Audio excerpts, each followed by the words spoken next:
Olá, alunos do quarto ano B, espero que vocês estejam bem. Então, vamos para mais um vídeo com uma explicação breve do roteiro da semana que vocês vão levar para casa para fazer. Então, em matemática, vocês vão estudar as páginas 217, 218 e 219 do livro, tá? O conteúdo é litro e o mililitro. Já fizemos alguns exercícios desses na sala. Vocês lembram que eu desenhei uma jarra no quadro e na jarra tinha uma separação, né?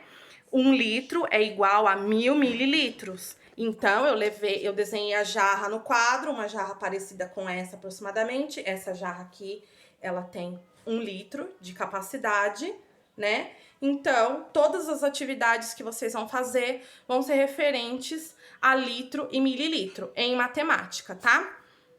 Nas páginas 217, 218, 219. Terça-feira, história, as grandes navegações. Vai ser um material impresso que eu elaborei para vocês a partir de pesquisa em vários sites, tá? Aqui, ó, vai ter um mapinha para vocês analisarem, né? As grandes navegações envolveu principalmente os portugueses, né? E aqui, ó, eu tentei explicar de uma maneira bem legal para vocês entenderem o que aconteceu na época. Então, os portugueses, eles queriam chegar em Calicut, nas Índias. Eles queriam achar um caminho mais perto para chegar nas Índias, né? Então, eles se lançaram nas grandes navegações. Só que eles acabaram encontrando outras terras. Eles encontraram aqui, ó, a América do Norte, a América do Sul, o continente americano como um todo, tá? Aí aqui, ó, tem alguns emojis, né, para explicar mais ou menos, para exemplificar, né, de uma maneira mais divertida como aconteceu as grandes navegações. Tem um textinho maior que vai estar na folha que vocês vão receber em casa e algumas atividades para vocês fazerem e a observação do mapa. Então, ó, olha só como tá aqui colocado para vocês. Tem aqui, ó, o nosso emoji de óculos é o nosso amigo português, né? Para onde ele morava, para onde ele queria ir, Calicut, nas Índias, mas o que ele encontrou. Temos aqui 4 setas explicando certinho, tá? Vamos pro próximo. Ainda na terça-feira, aula de português, tem aqui a poesia A Estrela, tá? Do Manuel Bandeira. E tem aqui uma figura de linguagem que vocês vão ter que encontrar dentro dessa poesia. O que é uma figura de linguagem? Os poetas, as poetisas, eles utilizam figuras de linguagem para deixar os poemas mais expressivos, mais bonitos, tá? O poema, a gente tem que sentir ele quando a gente lê um poema, quando a gente ouve um poema. Então, alguns poetas utilizam uma figura de linguagem chamada personificação. Na personificação, o poeta ou o autor do texto, ele dá uma característica de ser humano para um objeto ou para um elemento da natureza, para um animal, parecido com o que acontece nas fábulas, tá? Mas é dentro da poesia, então isso se chama personificação, tá?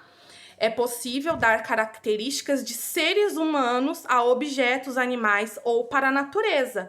Por exemplo, quando você ouve numa poesia, o sol hoje está triste, tá? A tristeza é algo do ser humano, o sol não pode ficar triste. O sol está encoberto por entre as nuvens, tá? Então, ele está escondido por trás das nuvens, está encoberto, mas não que o sol está triste.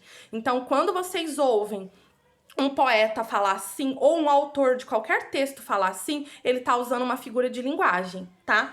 Então, vocês vão ler essa poesia aqui, A Estrela, e vão tentar achar a figura de linguagem que está dentro dela. Partindo para o próximo, Quarta-feira, geografia, livro novamente. Vocês vão fazer as leituras das páginas 58, 59, 60 e 61. E vão fazer as atividades das páginas 62 e 63.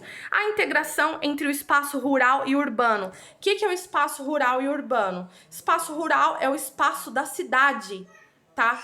Ou melhor, ao contrário. Espaço rural é o espaço do campo, espaço urbano é o espaço da cidade. Então, como que ocorre a integração entre esses espaços? Ou seja, o que nós que vivemos aqui na cidade precisamos de quem vive no campo? O que as pessoas que vivem no campo precisam de nós que vivemos aqui na cidade? É isso que vocês vão estudar em geografia. Partindo para o próximo. Pulou um. Português, na quarta-feira, eu escolhi 4 poemas para vocês lerem. Eu quero que vocês leiam esses 4 poemas pelo menos 2 vezes cada um, tá? Ou Isto ou Aquilo, da Cecília Meirelles, O Pato, de Vinícius de Moraes, Porquinho da Índia, de Manuel Bandeira e Pontinho de Vista, do Pedro Bandeira, tá? Quero que vocês leiam a poesia e eu quero que vocês leiam ela tentando imaginar as cenas da poesia. Depois eu quero que vocês leiam ela sentindo com o coração o que o poeta estava sentindo ou pensando quando ele fez aquela poesia, tá? Então não é para ler mecanicamente, ou isto ou aquilo, ou se tem chuva, não se tem sol, ou se tem sol, não se tem chuva. Quero que vocês leiam com sentimento. Então prestem atenção, fechem os olhos um pouquinho depois de ler o poema e tentem imaginar cenas daquele poema que vocês leram. Então, primeiro lê o poema, depois fica tentando ali um exercíciozinho em silêncio, tentando imaginar aquelas imagens, tá? Ou melhor ainda, pede para alguém ler para vocês, o responsável de vocês ler para vocês uma vez, pelo menos, né? Enquanto o responsável de vocês lê com calma para vocês, vocês fecham os olhos e tentam imaginar essas coisas. Imaginem as cenas do poema, imaginem o que o poeta estava sentindo na hora em que ele fez aquela poesia. E aí tem uma atividade para vocês fazerem aqui. A atividade que vocês vão ter que fazer é sobre um poema apenas. Então, vocês vão ler os 4, mas vão escolher apenas um, o que vocês mais gostarem, tá? Então, vamos para o próximo. Matemática, na quinta-feira. Livro novamente, tá? Dessa vez, multiplicação e combinatória, tá? Lembra que eu levei na sala de aula para vocês uma atividade envolvendo combinações de lanches, né? 2 tipos de refrigerante, 3 tipos de lanche. Quantas combinações diferentes é possível fazer envolvendo esses elementos? 2 refrigerantes ou 1 refrigerante, 1 suco e 3 tipos de lanche? Olha aqui, ó, deixei até aqui um exemplinho para vocês. Esse eu não levei para a sala de aula, tá? Mas aqui, ó, temos aqui 3 tipos de lanche. Um hambúrguer, um misto e um cachorro-quente. Temos eles com suco, refrigerante e aqui embaixo tem vários tipos de docinho.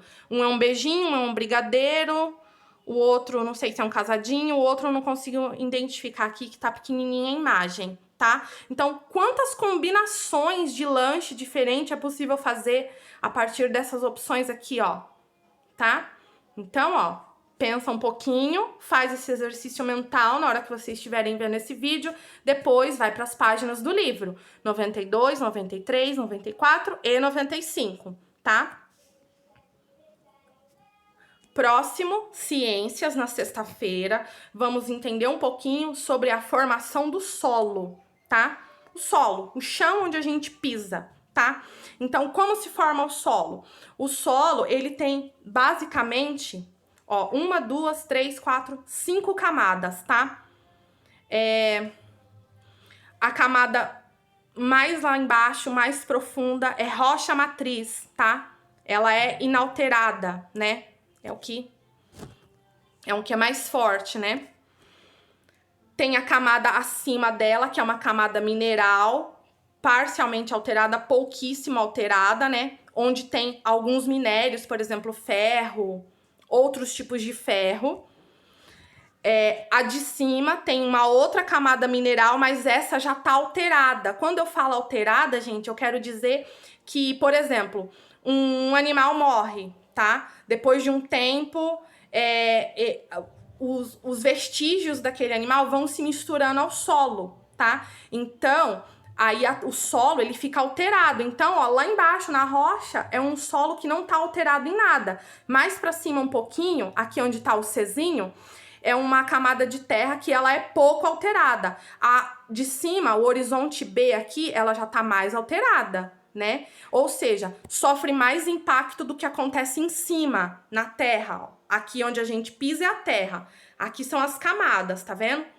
Então, quanto mais profundo, menos sofre interferência do que acontece aqui em cima, tá? Aí aqui tem o horizonte A, que é formado de matéria orgânica, né? Por exemplo, matéria orgânica, como eu já falei pra vocês, animais. Um animal morre, alguém enterra um animal. Ou dinossauros lá no passado, tá? E a camada de cima, que é a superficial, que é onde a gente pisa propriamente dito, né? Que vai ter grama, entre outras coisas, tá? Então, vocês vão estudar um pouquinho sobre o solo. E aqui na sexta-feira tem um textinho pequeno, o que é paz, para vocês lerem. E a produção de texto na sexta-feira é uma carta, novamente. Vou escolher outra pessoa para vocês escreverem. Então, a pessoa para quem vocês escreveram semana passada, vocês não escrevem mais para ela.